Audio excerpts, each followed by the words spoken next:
2023년 3월 2일 큐티 말씀입니다. 미가 2장 1절로 13절입니다. 그들이 침상에서 죄를 꾀하며 악을 꾸미고 날이 밝으면 그 손에 힘이 있으므로 그것을 행하는 자는 화 있을진저. 밭들을 탐하여 빼앗고 집들을 탐하여 차지하니 그들이 남자와 그의 집과 사람과 그의 산업을 강탈하도다. 그러므로 여호와의 말씀에 내가 이 족속에게 재앙을 계획하나니 너희의 목이 이에서 벗어나지 못할 것이요 또한 교만하게 다니지 못할 것이라. 이는 재앙의 때임이라 하셨느니라. 그때 너희를 조롱하는 시를 지으며 슬픈 노래를 불러 이르기를 우리가 온전히 망하게 되었도다.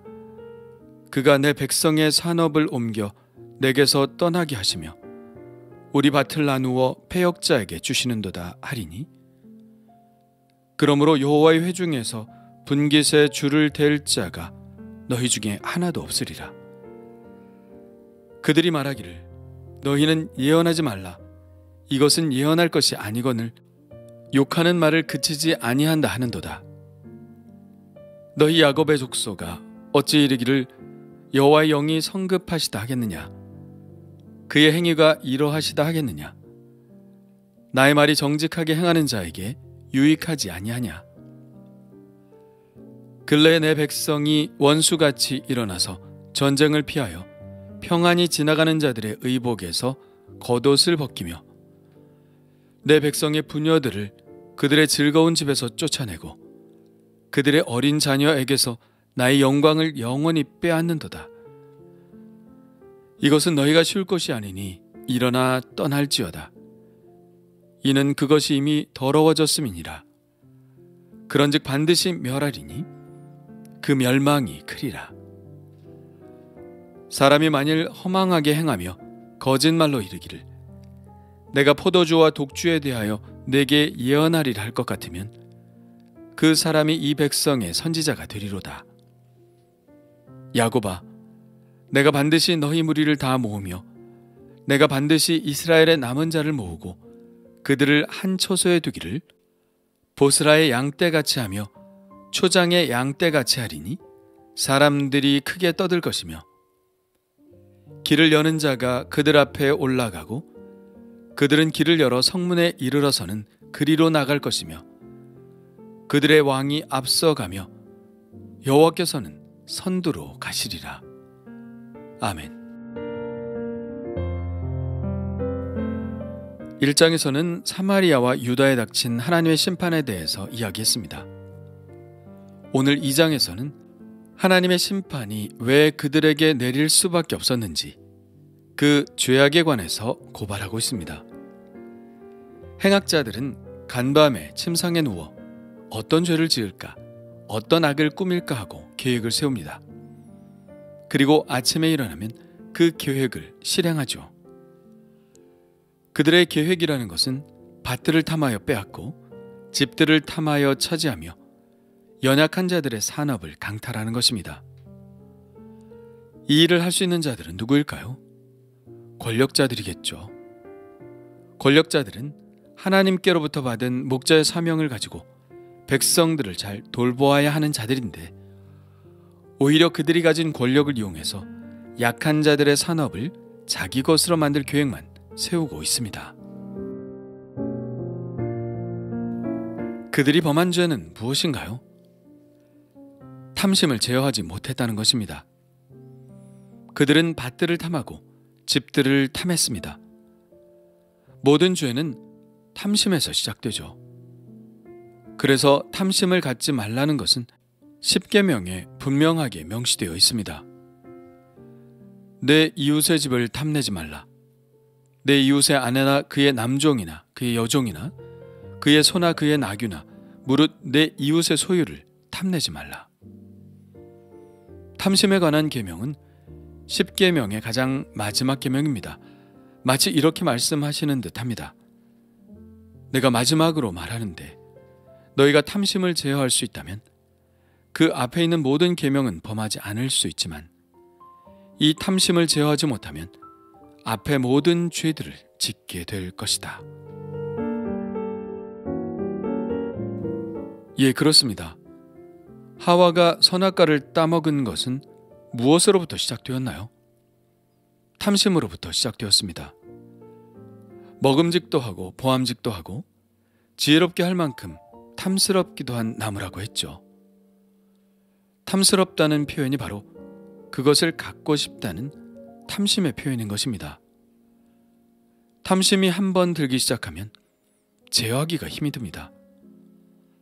아합 왕은 나봇의 포도원을 갖고 싶다는 마음이 들자 그 마음을 걷잡을 수 없어 병에 걸릴 정도였죠.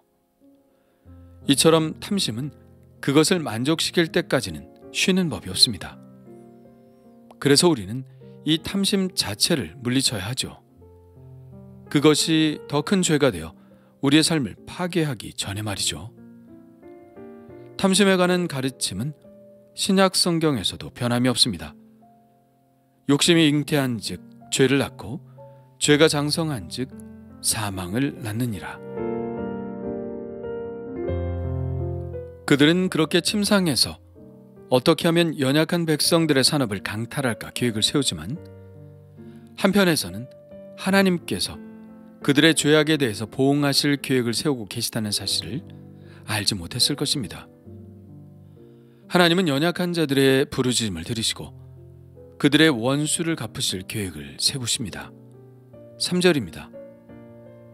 그러므로 여호와의 말씀에 내가 이 족속에게 재앙을 계획하나니 너희의 목이 이에서 벗어나지 못할 것이요 또한 교만하게 다진지 못할 것이라. 이는 재앙의 때임이라. 지금 그들은 교만하여 목을 쳐들고 다른 사람을 압제하며 다니지만 하나님의 재앙의 때가 오면 목이 이에서 벗어나지 못한다고 말합니다. 이것은 무슨 뜻일까요? 하나님께서 그 목에 멍에를 메우실 것이라는 말씀입니다. 그래서 그들은 더 이상 목을 쳐들고 다니지 못하겠죠. 예레미야 선지자도 이와 똑같은 예언을 했죠. 그는 스스로 멍에를 자기 목에 차고 사람들 앞에 나타나 너희가 이같이 될 것이라고 예언했습니다. 그렇게 하나님의 심판을 받게 될 때 그들은 스스로 하나님의 심판의 선하심을 인정하게 되겠죠. 그들은 이렇게 탄식할 것입니다. 우리가 온전히 망하게 되었도다. 그가 내 백성의 산업을 옮겨 내게서 떠나게 하시며 우리 밭을 나누어 패역자에게 주시는도다. 그들은 그들이 행한 대로 그대로 받게 될 것입니다. 그들이 약한 자들에게서 집과 밭을 빼앗았듯이 그들도 침략자에 의해 그들이 빼앗은 밭과 집을 다시 빼앗기게 될 것입니다. 그리고 하나님께서 다시 이 땅을 회복해 하실 때가 온다 할지라도 그들에게 그것들이 다시 돌아올 일은 없을 것입니다. 그들은 그들의 죄에 대한 보응을 확실히 받아 아무것도 다시 찾지 못하게 될 것이죠. 그런데도 그들은 미가의 이런 예언을 듣기 싫어합니다. 그들은 미가에게 이렇게 말합니다. 너희는 예언하지 말라. 이것은 예언할 것이 아니거늘 욕하는 말을 그치지 아니한다. 그들은 아마도 하나님의 예언자들은 좋은 말만 해야 한다고 생각하는 것 같습니다. 심판이나 재앙 같은 것들은 하나님의 말씀과 어울리지 않는다고 생각했겠죠. 그들은 하나님은 그저 오래 참으시고 사랑이 많으셔서 노하기를 더디하시는 분이므로 이 정도의 죄악과 허물은 덮어두시는 분이라고 생각했습니다. 그러나 미가는 단호하게 말합니다. 어찌 여호와의 영이 성급하시다 하겠느냐. 하나님이 성급하게 심판하시는 것이 절대 아니라는 것이죠. 참고 또 참고 참으신 후에 내리시는 진노라는 것입니다. 그들은 심판의 말을 듣고도 자신들의 죄를 돌아보기는커녕 그저 하나님의 자비하심만을 믿고 마음껏 죄를 저지르고 있는 것이죠. 그들은 하나님이 자기들에게 대해서 더 참아주실 것을 기대했는지 모르겠지만 하나님의 참으심의 한계는 이미 지나간 지 오래입니다.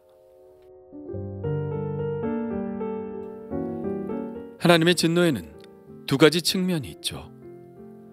하나님의 진노의 소식은 죄를 저지르는 사람들에게는 이상하게 들리는 말일지 모르지만 그들에게 당하는 사람들이나 그것을 괴로운 마음으로 지켜보고 있을 수밖에 없는 사람들에게는 매우 유익한 말입니다. 그들은 하나님께서 어느 때까지 참으실 것이냐고 늘 호소했을 것입니다.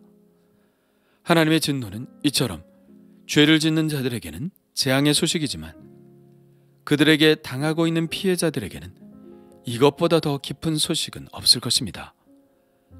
하나님은 이처럼 늘 연약한 자들의 편이 되어주시는 분이죠. 그들은 하나님이 성급하시고 더 오래 참으셔야 할 것이라고 말하지만 하나님은 그들에게 단호하십니다. 이것은 너희가 쉴 곳이 아니니 일어나 떠날지어다. 이는 그것이 이미 더러워졌음이니라. 그런즉 반드시 멸하리니 그 멸망이 크리라. 그들은 더 이상 하나님의 거룩한 땅에 머물지 못하게 될 것입니다. 그들이 그 땅에서 떠나야 할 이유는 출애굽한 이스라엘 백성들이 가나안 땅을 정복하게 된 이유와 같죠. 그들이 이 땅을 더럽혔기 때문이죠. 여호수아와 그의 군대들이 팔레스타인 땅에서 가나안 족속들을 쫓아내었듯이 이제 하나님은 외국 군대를 이용해서 자격 없는 유다 백성들을 그 땅에서 쫓아내실 것입니다. 반드시 이 일이 일어날 것입니다. 그러나 그들은 여전히 정신을 차리지 못하고 있죠. 그들은 오히려 포도주와 독주에 대하여 말하는 사람, 즉 하나님이 너희들에게 심판을 내리실 분이 아니시니 그저 평안하게 먹고 마시자고 하는 사람들을 예언자로 여길 뿐입니다. 그들이 그렇게 자기 입맛에 맞는 예언자들의 예언만 들으니 그들의 죄악은 더욱 심해질 수밖에 없고 하나님의 진노는 더욱 앞당겨질 수밖에 없겠죠. 이러한 심판의 예언 중에 잠시 어울리지 않는 말씀이 끼어 들어옵니다. 바로 12절과 13절인데요. 이 말씀은 지금까지의 말씀과 정반대의 말씀이죠. 쫓아냈던 백성들을 하나님은 다시 모으시며 다시 그의 처소에 돌아오게 하실 것이라는 예언이 삽입되어 있습니다. 하나님께서 당신의 백성들의 앞에 서서 친히 그들을 인도하여 성문으로 들어오실 것이라는 말씀이죠. 이 말씀은 전혀 어울리지 않는 말씀 같지만 이것이 바로 하나님의 진심입니다. 하나님의 목적은 이스라엘을 완전히 멸망시키시는 것이 아닙니다. 이 심판은 징계의 성격을 띠고 있죠. 징계의 목적은 멸망이 아니라 바로잡는 것입니다. 잠언에는 징계에 관해 이렇게 말씀하십니다. 대저 여호와께서 그 사랑하시는 자를 징계하시기를 마치 아비가 그 기뻐하는 아들을 징계함 같이 하시느니라. 이 잠깐의 희망의 말씀을 통해서 우리는 채찍을 들고 있는 무서운 아버지가 아니라 그 안에 숨어있는 사랑 때문에 눈물을 흘리시는 아버지의 모습을 만나볼 수 있게 됩니다. 미가 선지자는 그들이 잠시라도 이 하나님의 속마음을 읽기를 바랐을 것입니다. 그래서 심판을 선포하는 중에도 자비로우신 하나님의 마음을 언뜻 이렇게 비추고 있는 것이죠. 참으로 아이러니한 것은 죄인일수록 하나님의 사랑에 대해서 듣고 싶어하고 의로운 사람일수록 하나님의 징계에 귀를 기울인다는 것입니다. 죄인일수록 하나님은 사랑의 하나님이셔야 한다고 생각하고 의인일수록 나의 죄를 지적해 주시는 하나님을 기대한다는 것이죠. 혹 내가 하나님의 사랑을 기대하는 것은 나의 깊은 죄 때문은 아닐까요?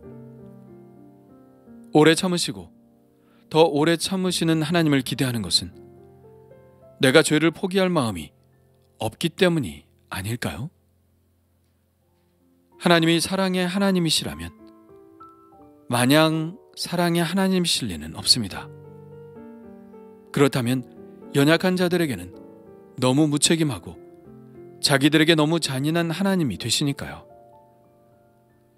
그렇습니다. 하나님은 내가 그리는 대로 그려지는 분이 아닙니다. 오히려 우리가 하나님이 그리시는 그림이 되어야 합니다. 하나님의 손에 들려진 붓처럼 그렇게 하나님이 원하시는 인생의 그림이 그려져야 합니다. 내가 하나님을 어떻게 생각하느냐가 중요한 것이 아니라 나를 하나님이 어떻게 생각하느냐가 중요한 것이죠. 그렇다면 내가 그리는 하나님은 어떤 분인가요?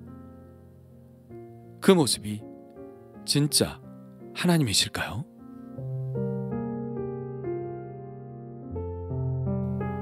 주님 감사합니다. 계속해서 죄를 짓기 위하여 하나님을 사랑의 하나님이시라고 말하지 않게 하여 주옵소서. 죄로부터 빠져나올 생각이 없기에 오래 참으시는 하나님이시라고, 노하기를 더디하시는 하나님이라고 말하지 않게 하여 주옵소서. 하나님의 징계의 말씀이 들려질 때 무릎 꿇고 회개하는 자가 되게 하여 주옵소서. 듣기 좋은 소리만 들으려 하지 않게 하시고 하나님의 진짜 목소리를 듣게 하여 주옵소서. 예수님의 이름으로 기도합니다. 아멘.